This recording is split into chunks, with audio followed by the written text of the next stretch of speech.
Hello. Buenos dias. ¿Cómo ustedes todo? Greetings here from Zamboanga, Philippines. Indeed, I am always dismayed by the death of a very good person. My brother Dodoy Tomas, as I used to call him, has left a legacy to all of us.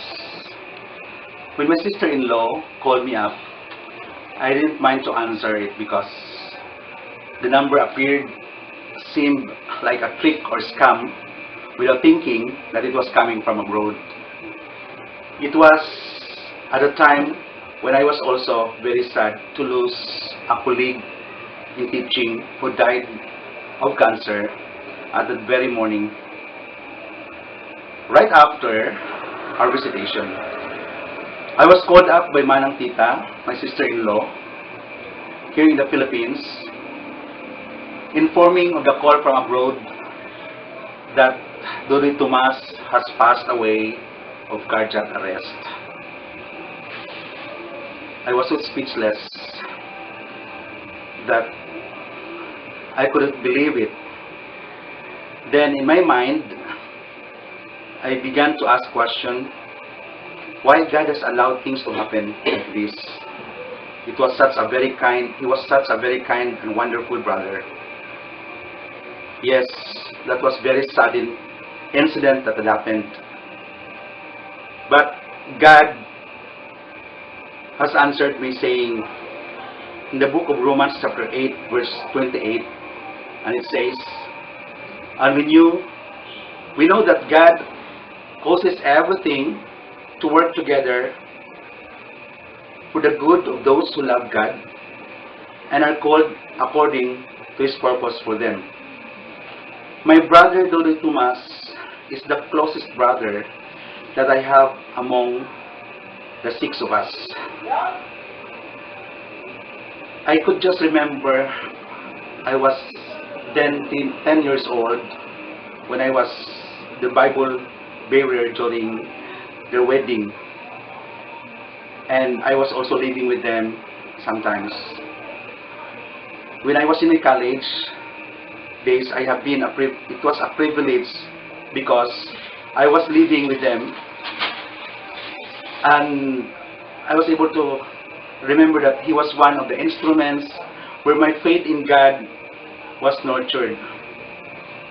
I have left my secular course and went to Ebenezer Bible College and Seminary because he has inspired me so much. I mean, his ministry has encouraged me, so that then I also told myself I would like to become like him, a pastor and a minister. Yes, indeed, I did a lot of mistakes while living with them, but I have never remembered an experience that he had insulted me, and I never remembered that he was scolding me and shouted at me. He was so calm and would just advise me when things went wrong. His smiles were at all times unlimited, and his patience never runs dry. Dodoy, we love you and your family, with my wife, with my 2 kids. I remember that we were chatting each other with Manang Yoni, with Faith, with Erika, just last week. And I could not just imagine. You were even then telling me that you will be home by this summer of next year. But as what I've said, it was shocking to know that you are now promoted and have gone ahead of us. But I know that someday we will see you back again, face to face. Yes, face to face with the Lord, and keep our faith more stronger and rejoice. Well, I know that God has allowed things to happen Your death, of course, reminds us that our time on this beautiful earth is just limited, and that we should seize the opportunity to forgive, to share, to explore, and love.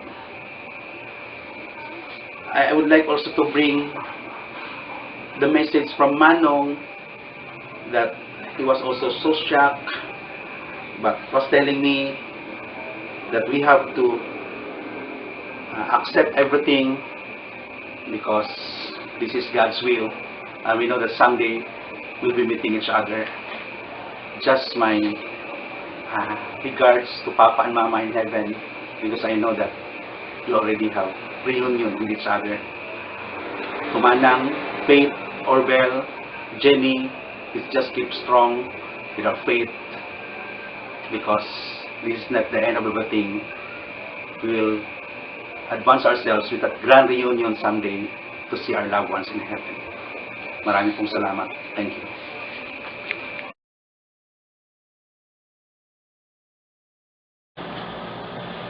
Gabi, ma'am, o may buntag diya sa inyo sa Amerika, Orbel and Faith, nagiduyog ko sa inyong kasakit, even though naana sa padulong sa langit si Pastor, pero as a tao, kamingaw yun ta sa iyaha.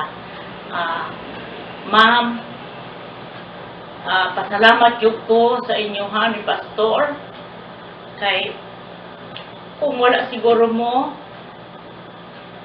dili yun matunhay ang among kinabuhi sa kami nyo na mo ni Remy, kahit kailan yun ka sa ako nga isug kaayo ko o dili ko magpaubos ang akong batasan, but because sa inyong kinabuhi ni Pastor Duha nga mag-antos sa balay bisan tungang gabi para lang pag-aren sa pamilya, dili jud mawala si Pastor sa among kasing-kasing.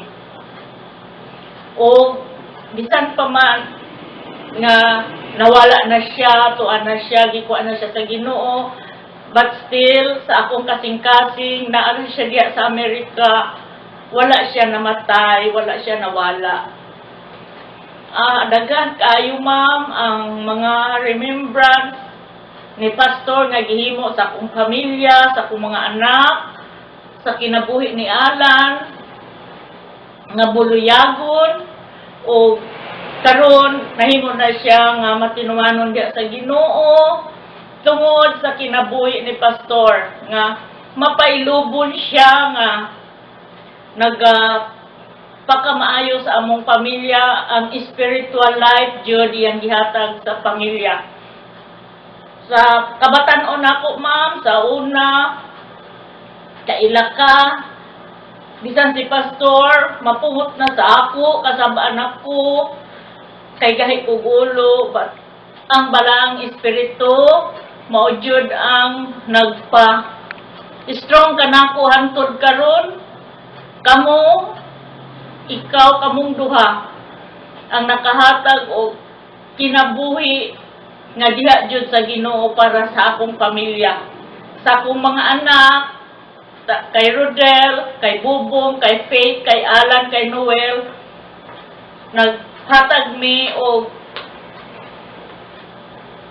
pasalamat diha sa Ginoo nga ni-graduate na si Pastor o ganaan na siya sa kamot sa Diyos, o malipayon kami nga sa iyang paghawa, wala siya nagpabug-at, kundili hayahay ang iyang pag-ikan. Ma'am, we love you so much, Orbel and Faith, o sa inyo, dili jud namo malimtan si Pastor sa among kasing-kasing, buhi jud siya. Salamat, ma'am, salamat sa inyong pamilya, maulang ka na akong ika-sulpi.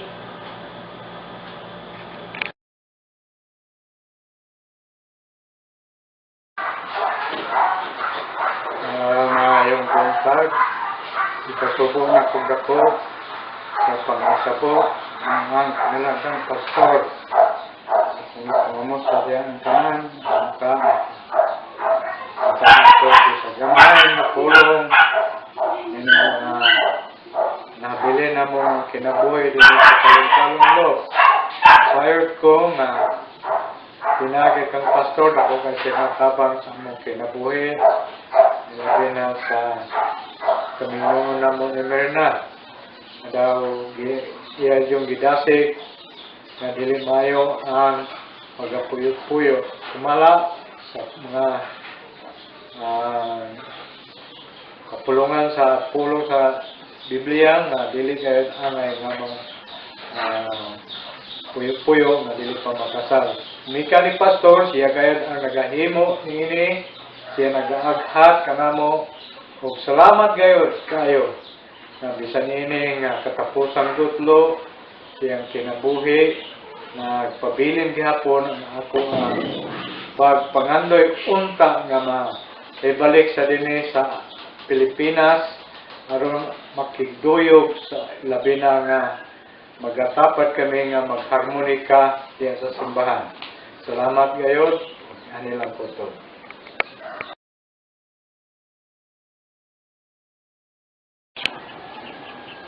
Buenos días, buenas noches también allí con ustedes todo, América. Yo si Bong Torres, kasi ringi kami condolence to the late Reverend Tomas Ornado and family. Kabalutad tanan, it is his timing, nandiin nana siya sa clearance again. And I'm proud of him na nahimo siyang mentor sa akong kinabuhi. Nandiin ako na himo sa Kristohanon, yung kaniya, kay iya ako ginalagay sa pilihan sa Ginoo. Nandiin wala siya nawala o pasensya sa mga. And nagyamon ng pamilya, especially sa akong mga anak o sa akong asawa. I'm very happy and he's always in our heart. And sa among kinabuhi na din Ma'am Yoni and the children Orbit and Faith and kabalo sila na din. Ang ila papa mo gid ang among akong papa po. Gawa naman ko lang papa, so Tomas Ornado is my father. I consider him as my father. And karon wala na siya, so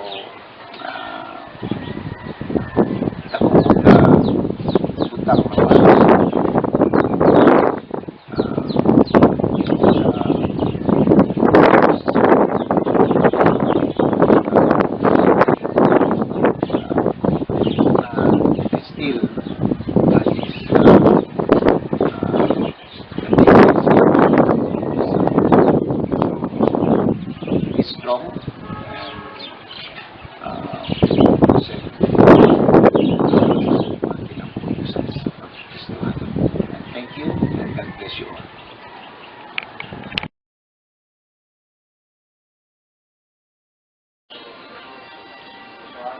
Buenos días con ustedes todo allí na Amerika or buenas noche con Ma'am Yoni especially. ¿Qué tal tu ma'am? ¿Qué tal si Orvel? ¿Qué tal si Faith? And Diyos tales mga in-laws and mga grandchildren. Yauhi kami ko sa pasa con diamon dearest Pastor Tomas Ornado. Cuando iuwi kami, so cuando lamang si Dr. Dave Ornado, pensaba kami ay bisita a ustedes aquí ka namon. Cuando iuwi kami na promoted yung si Pastor Tomas Ornado. So, medyo, kaya kami emotional kuando uwi kami. Pero, darin din kami gracias con el Señor and in behalf of Talon-Talon Loop Alliance Evangelical Church members, we express our deepest we express our deepest sympathy to the bereaved family of the late Reverend Tomas Ornado. From us here in our church, there are ups and downs, there are trials, but we praise the Lord for His grace is sufficient for us. I remember that was 1973 when Pastor Tomas Ornado visited us in our house. We call that Kukalan.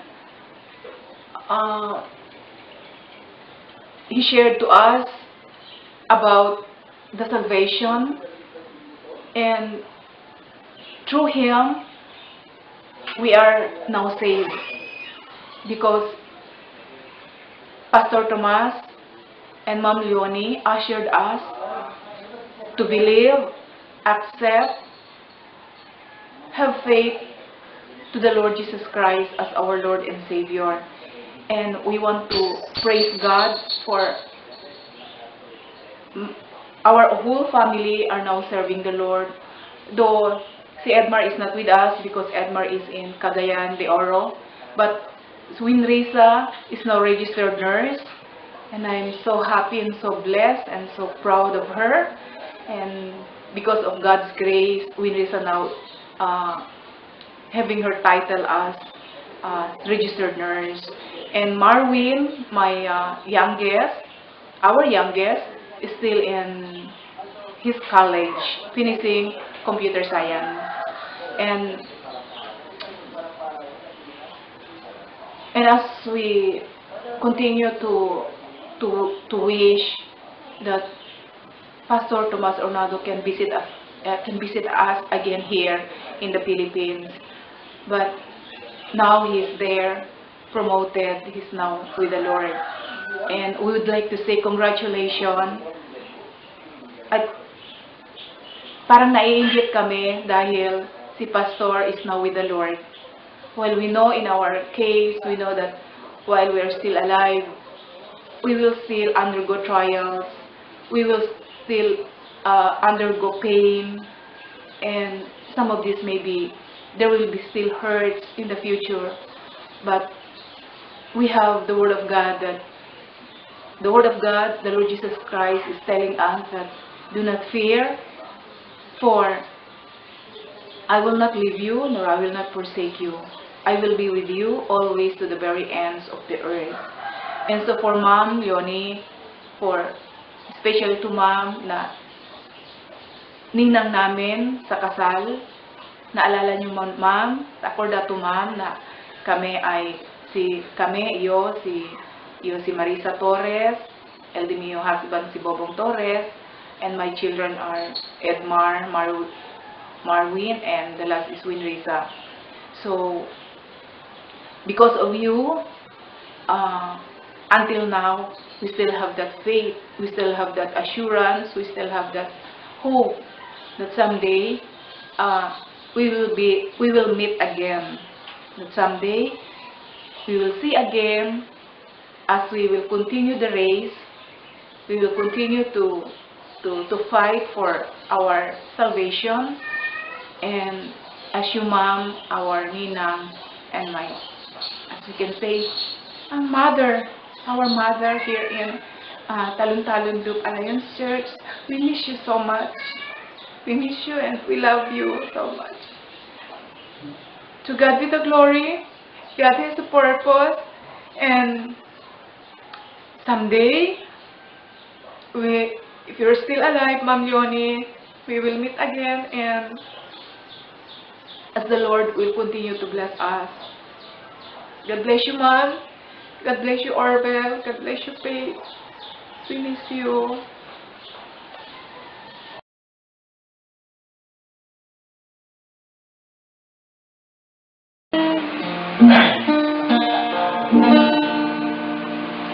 With peace like a river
my soul.